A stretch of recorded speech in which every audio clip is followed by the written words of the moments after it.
I bet. The Arby's Classic, man. So we hop on that road, man, and head up to Bristol, Tennessee, man. Yes, sir. And for me, you know what I'm saying, this is my first time, you know, taking a high school trip with the team, you know what I'm saying. I'm a little kid, about 14, 15 years old, man.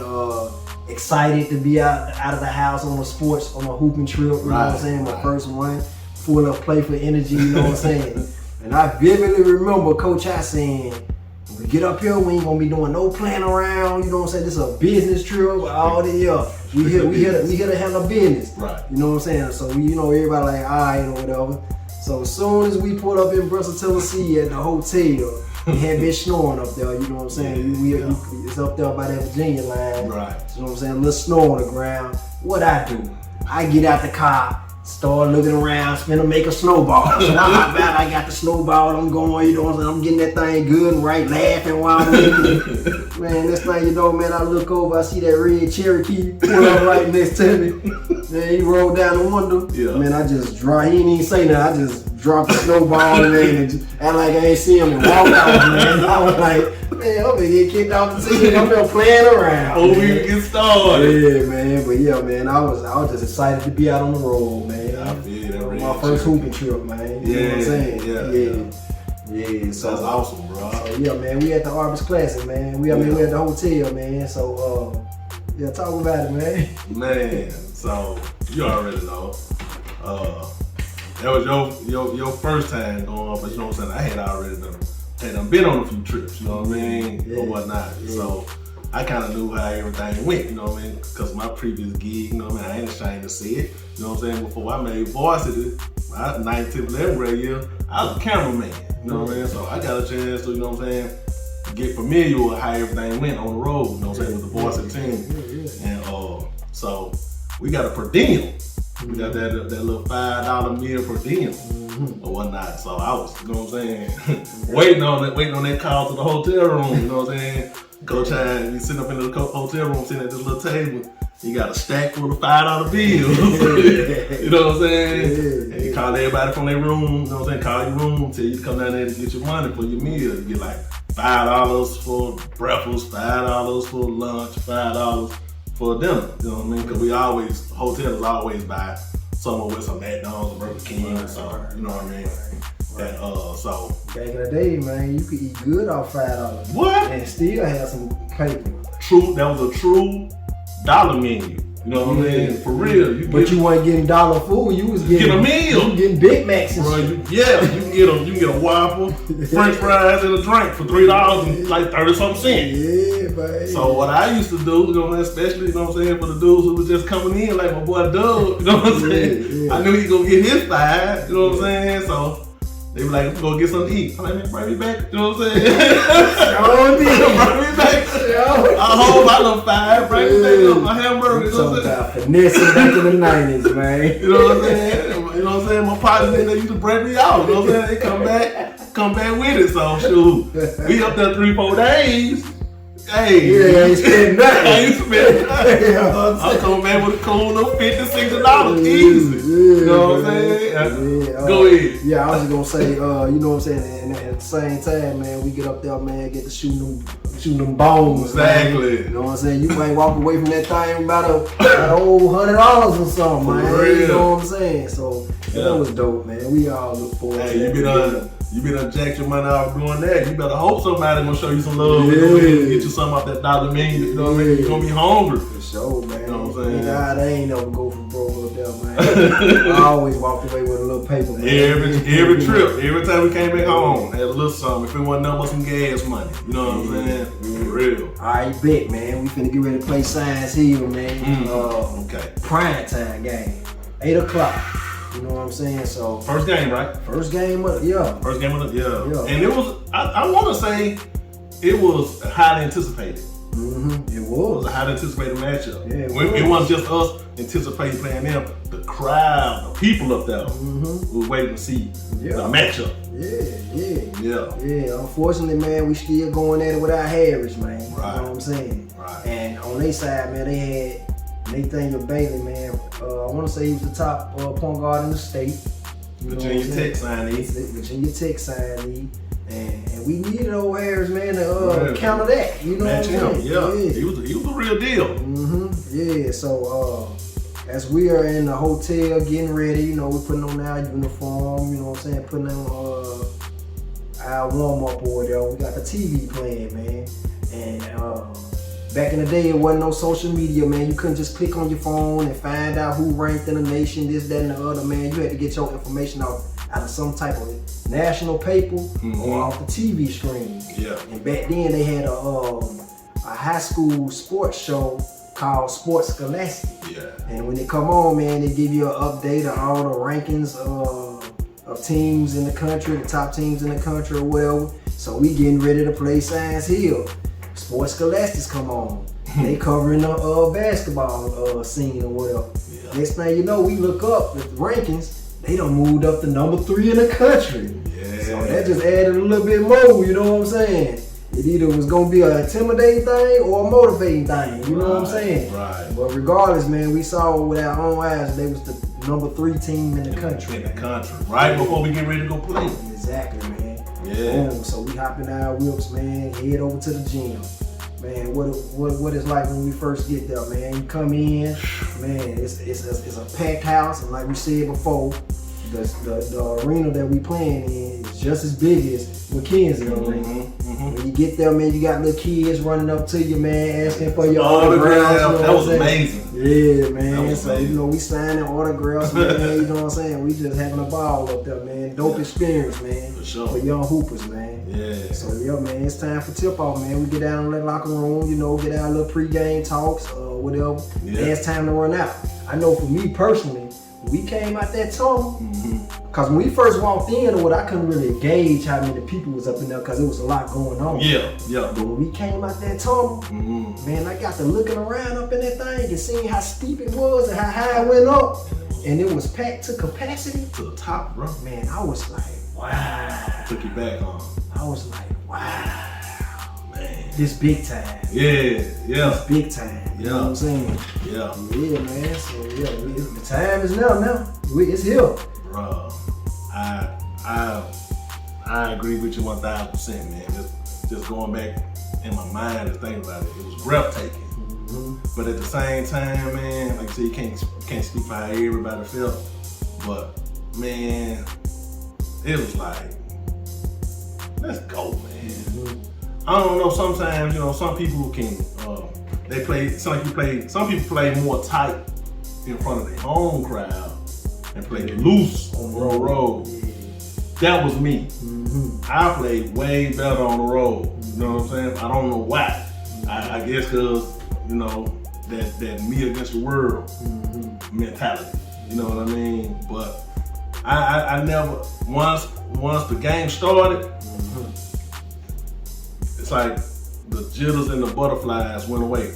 Now I do remember feeling them jitters and the butterflies, like you said, when we went running out there, we going to layup line, coach out down there passing out the chewing gum. Yeah. I remember feeling that like, you know what I'm saying? Yeah. Had to settle down, settle your nerves. But once the game got going, man, it was like, it was amazing, bro.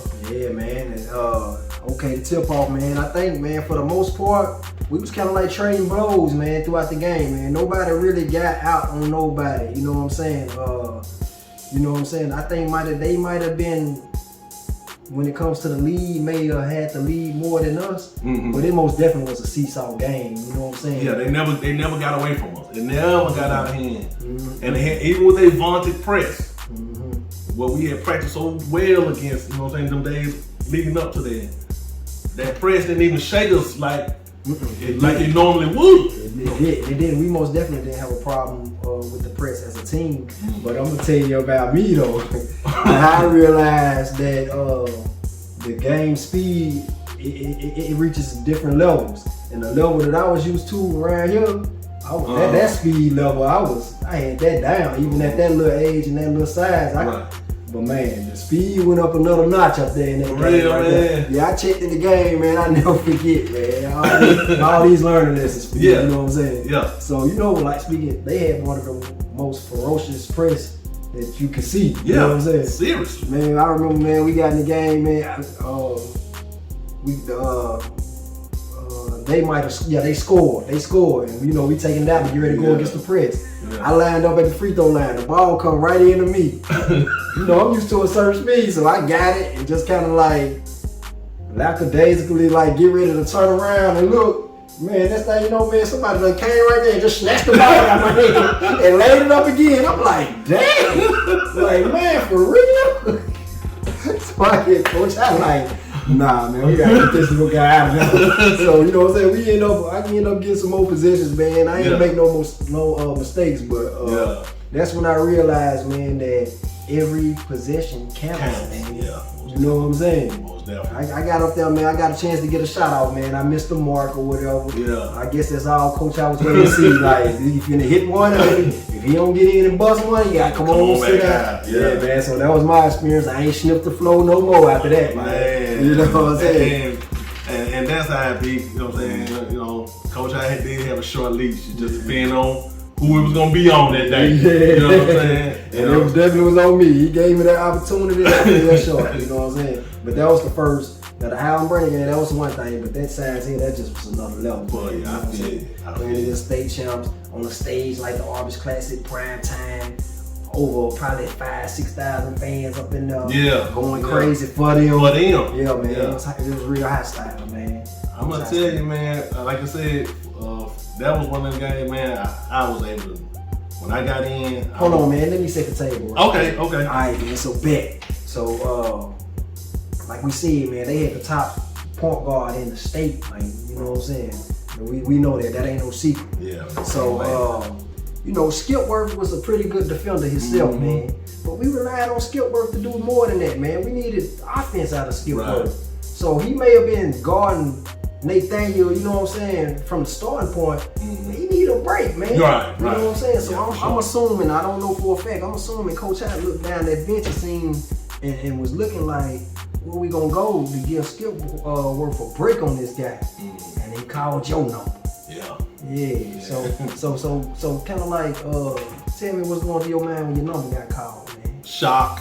You know what I'm saying? I ain't gonna lie. Shock initially. You know what I mean? Of course you don't let it show, but you're like, dang, you know what I mean? I'm coming about the shirt. Can't believe I'm coming about the shirt. Right. You know, you take your little shooting shirt off. You know what I'm saying? You walk down there to him, he tell you, you know what I'm saying, who the kid or whatever, you know your assignment. So I'm going to the table. You know what I'm saying? I'm at the table, man. I'm nervous. I'm talking my knees knot. You know what I'm saying? I'm just wanting them to run up and down the floor a little bit. You know what I'm saying? So I come down. They say, you know, it was a break in the action. So I had to come in. You know what I'm saying? I came in. It was almost like checking in at the Highland Brandon game. It was like, dang, all eyes on you. You know what I'm saying? So, but at the same time, having that feeling before, it wasn't foreign. You know what I'm saying? I was able to settle into it a whole lot easier for some reason than I was at the McKenzie Arena. So, you know what I'm saying? Once I got in. All right, hold up. Let me take over. So, from what I remember, once you got in, man, it's like you understood the assignment. It's like, man, like, I'm talking about when I say you attached yourself to Nathaniel Bailey. Man, you stuck to him like glue. Yeah. Everywhere he went, you was there. I mean, like, full court. Yeah. You know what I'm saying? I'm like, look at money, man. That ain't boy time with this guy, man. I'm talking about you actually gave that guy problems, man. I you know what? When I finally seen him every now and then give up the dribble, I couldn't believe it. Because that's why he was so good. He didn't give up his dribble. Right. He didn't give up his dribble. So I had to be annoying him enough to let him hit. You know what I'm saying? Get a ball to somebody else and whatnot. Because, like I said, man, one thing I could do back then, I could slide my feet and I could run. And even though he was athletic and super fast, he wasn't faster than me if he had the ball and I was just running it. Right. You know what I'm saying? So that built my confidence once I seen that I could do that. He wasn't just, you know what I mean? Just getting rid of it. Right. But I'm gonna tell you, having a check, you know what I'm saying? Guys like you and Harris, stuff like that in practice, he wasn't like just, he wasn't firing. No, he wasn't firing to. That's what it was. That's what it was. So I remember, man, particularly, man, it's a crucial point and a half, man. Like either play can swing, a play can swing the half. You know what I'm saying? Yeah. And I remember, man, you picking them up full court, and for some reason, like you said, you was on them. and you forced him to the sideline. And I remember it's like he didn't know what to do. And next thing you know, you got up in him and snatched that thing from him. You know what I'm saying? And went off to the races, man, and laid that thing up. Man, that had to be a big moment for you, man. Talk about that. It was super big, bro, because it was. I did, like I said, I did understand the assignment. I knew that the sidelines and the baseline, I knew that was always another man. Right, for sure. You know what I mean? And I was, you know what I mean, even though I think I was a little bit taller than him, longer than him. So I boxed him in. And once he didn't have nowhere to go, and he was kind of like, I ain't gonna say panic, but he kind of like panicked for a second. And I was able to get it. You know what I'm saying? And I hit it.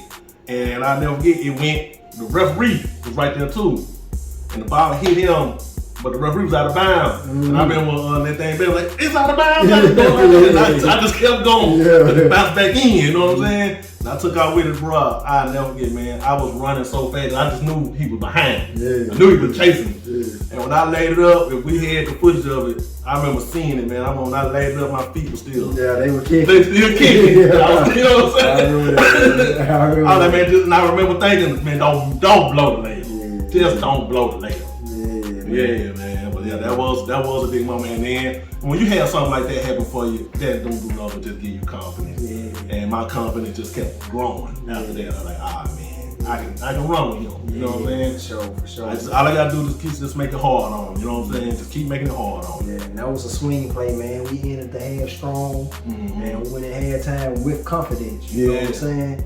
Ready to come out and get this victory, man. Yeah. So pretty much. Then we kind of took the crowd out the game. Yeah. You know what I'm saying? Yeah, like it was moments where the momentum could have took us under, but we didn't allow it to.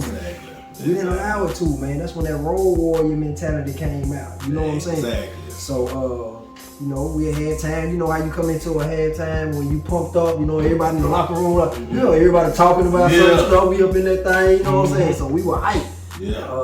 So we come back out in the third quarter, man, and it kind of was like a back and forth, man. We giving blows, taking blows, you know what I'm saying? And ultimately, man, it came down to a possession. I want to say we down 3 with less than 10 seconds left. You know what I'm saying? Exactly. And the old big shot Skip work came through, bust a 3 on him. You know what I'm saying? Skip. Man. Forced overtime. Forced that overtime. Man. Old Skip work, man. And I ain't gonna say it deflated them, but I can see it kind of like a gut punch. And then they like, God, it felt like they didn't want to play no more. You know what I'm saying? They wanted it to be over. They you know what I'm saying? Yeah, they did. Yeah, man. So yeah, man, we get into extra play, man, and same thing going on, man. We going back and forth, man. And the last play, I want to say we was down 1, maybe. Might have been 2. And call a timeout, drop a play. It's for CJ. Throw it in there to him. And he just didn't make the shot. I think they tried to make I think you know how you work the refs. He was trying to get a foul call or something like that. But at the end of the day, man, he just didn't make the shot. We ended up losing the Science Hill by 2 or maybe 1. Something like that. Yeah. No more than 3.